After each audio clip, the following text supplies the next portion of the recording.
જય શ્રી કૃષ્ણ, જય માતાજી દોસ્તો, સ્વાગત છે તમારો આપણી ચેનલ લાઈવ યુનિક લાઈફમાં। આજે આપણે વાત કરીશું વૃશ્ચિક રાશિના જાતકો માટે મે 2026નો મહિનો કેવો રહેવાનો છે તેના વિશે। મિત્રો, 2026નું વર્ષ જ્યોતિષની દ્રષ્ટિએ અત્યંત મહત્વનું છે, કારણ કે આ વર્ષે શનિ અને ગુરુ જેવા મોટા ગ્રહો પોતાની સ્થિતિ બદલી રહ્યા છે।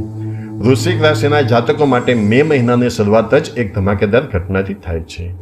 1 મેના રોજ તમારી જ રાશિમાં વૃશ્ચિક પૂર્ણિમા આવી રહી છે, જે તમારા આત્મવિશ્વાસને નવી ઊંચાઈએ લઈ જશે। આ મહિને તમારો રાશિ સ્વામી મંગળ પણ પોતાની સ્વરાશિમાં પ્રવેશ કરવાનો છે।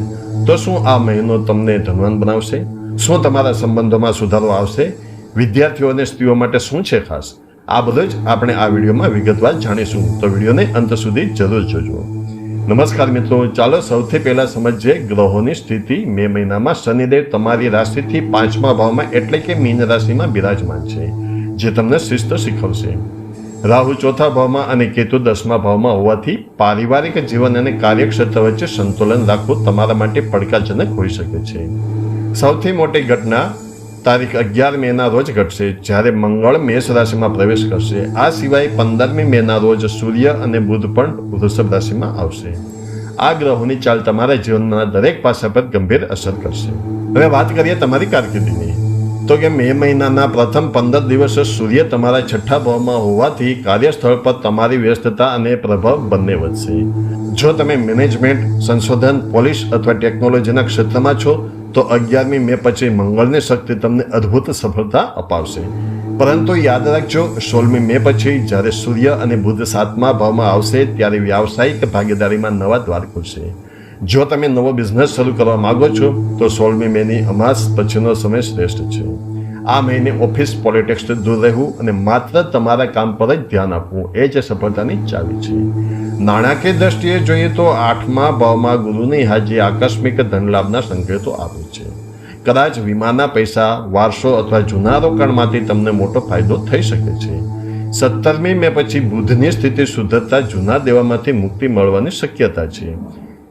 જો કે શનિ 5મા ભાવમાં હોવાથી શેર બજાર કે લોટરી જેવા શોર્ટકટથી દૂર રહેવાની સલાહ છે। લાંબા ગાળાનું રોકાણ જ તમને ફાયદો કરાવશે। ખર્ચ પર થોડો કાબુ રાખવો પડશે, કારણ કે મેડિકલ ખર્ચમાં થોડો વધારો થઈ શકે છે। મારા વિદ્યાર્થી મિત્રો, તમારા માટે આ મહિનો મહેનત અને ફળનો છે। 5મા ભાવમાં શનિ હોવાથી તમારે અભ્યાસમાં વધુ એકાગ્રતાની જરૂર પડશે। જે વિદ્યાર્થીઓ મેડિકલ, રિસર્ચ કે ટેકનિકલ અભ્યાસ કરી રહ્યા છે તેમને 11મી મે પછી મંગળની ઉર્જાનો પૂરો સાથ મળશે। જો તમે વિદેશ જઈને ભણવા માંગતા હો તો 17મી મે પછીનો સમય ડોક્યુમેન્ટેશન અને વિઝા પ્રોસેસ માટે અત્યંત શુભ છે।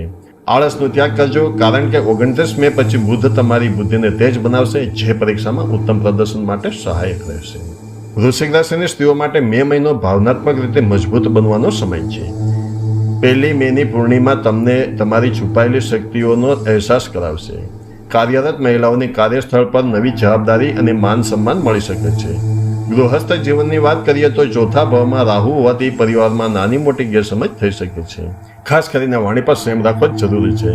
15મી મે પછી જીવન સાથેનો તાલમેલ સુધરશે અને તમે સાથે કોઈ ધાર્મિક પ્રવાસનું આયોજન પણ કરી શકો છો। સ્વાસ્થ્યની બાબતમાં આ મહિને બેદરકાર ન રહેતા સૂર્ય અને મંગળની સ્થિતિ તમને શારીરિક રીતે થકવી શકે છે। પાચન તંત્રની માનસિક તણાવ પર ખાસ ધ્યાન આપવું। એસિડિટી કે પેટની સમસ્યાથી બચવા માટે હળવો અને ઘરે બનાવેલો ખોરાક લેવો હિતાવહ રહેશે। 11મી મે થી 18મી મે દરમિયાન વાહન ચલાવતી વખતે સાવધાની રાખવી। મિત્રો, તમારું રાશિફળ દર મહિનાની 26 તારીખે બપોરે 2 વાગ્યે આપણી ચેનલ લાઈવ યુનિક લાઈફ પર મળી જશે, જે જોવાનું ચૂકશો નહીં। હવે સૌથી મહત્વનો ભાગ, આ મહિનાને શ્રેષ્ઠ બનાવવાના ઉપાયો। દર મંગળવારે અને શનિવારે હનુમાન ચાલીસા અથવા સુંદરકાંડના પાઠ કરવા। દર શનિવારે પીપળાના ઝાડ નીચે સરસવના તેલનો દીવો પ્રગટાવવો। ભગવાન શિવને અભિષેક કરવો, ખાસ કરીને 15મી મેના રોજ આવતી માસિક શિવરાત્રીએ। પક્ષીઓને ચણ નાખવું અને ગરીબોને પાણી કે ઠંડા પીણાનું દાન કરવું।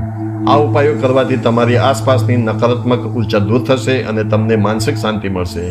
તો મિત્રો, મે 2026 વૃશ્ચિક રાશિ માટે પરિવર્તનનો મહિનો છે। 1 મે, 11મી મે અને 16મી મે તમારા માટે ગેમ ચેન્જર તારીખો સાબિત થશે। તમે ડરથી કામ લેશો કે સમજદારીથી, તમારી શાંતિ જ તમારી જીત છે। જો તમને આ માહિતી ગમી હોય તો વિડીયોને લાઇક કરો અને તમારી રાશિ કઈ છે તે કોમેન્ટમાં જણાવો અને આ વિડીયો તમારા મિત્રો સાથે શેર કરો. આવી જાય જ્યોતિષી માહિતી માટે ચેનલ સબસ્ક્રાઇબ કરવાનું ભૂલતા નહીં. શુભમ ભવતુ. ધન્યવાદ. જય શ્રી કૃષ્ણ. જય માતાજી.